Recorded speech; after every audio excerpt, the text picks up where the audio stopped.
Yan, ibabalik na lang namin tong ano, tong linya ng diesel.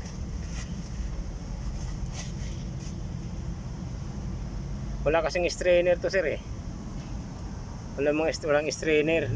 Remedyuhan na lang natin gawa ng strainer. Pero bibili ng ano, yung pang strainer na ano, na para siyang steel ano ba yung tawag nun? Yung pino. Parang salaan ba? Parang salaan siya. Umandar na. Hinipitan lang namin tong housing kasi maluwag itong housing na to. Ito.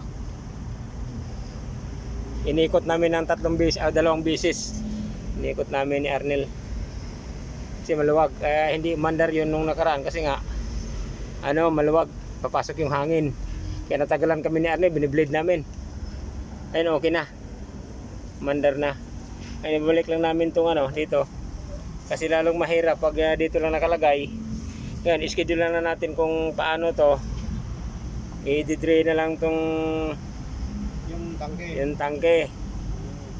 Titingnan namin kung may lalabas ba na tubig o diesel. Yun ang gagawin namin. Madumi na din sa loob yan. Yun ang gagawin namin ni Arnel. Yun lang gagawin namin sir.